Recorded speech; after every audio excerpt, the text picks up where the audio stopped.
So today we're going to be discussing neutrophils. You may be wondering what neutrophils are and what makes these tiny cells so important and powerful. Neutrophils are a type of white blood cell that in our bodies, what makes them really interesting is out of all the white blood cells we have, they are the most abundant. So this picture here shown is an inside view of what neutrophils look like. Even though they are the most abundant white cell, when you get some testing done and there are high levels of neutrophils, this usually means that there is an infection going on in your body.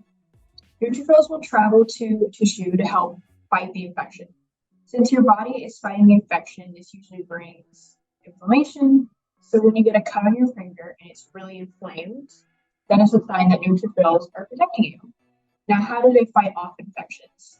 They perform a process called phagocytosis, which means they go into infected tissues and engulf the pathogen. They also have degraded enzymes, which contain antimicrobial properties, which are also used to kill the pathogen. So what causes a neutrophil to activate?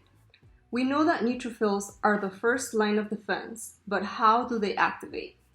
They activate in the presence of invading pathogens such as bacteria, fungi, and certain viruses. Neutrophils can be activated by various signals, including chemical cues released by bacteria or damaged tissue, pattern recognition receptors, PRRs, that recognize specific patterns on the surface of the pathogen, and cytokines and interleukins released by the immune cells. Now we're going to be talking about the effects that neutrophils have on the body while fighting infection. Basically, as previously stated, neutrophils are able to phagocytose invading pathogens by degrading them, but that's actually not the only thing that they can do. They can also destroy other cells in the vicinity.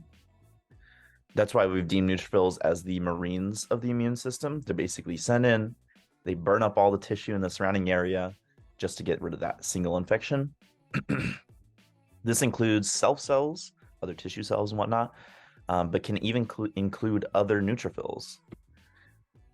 Then after they've phagocytosed all the pathogens and surrounding tissue, the body then removes those dead cells in the form of pus.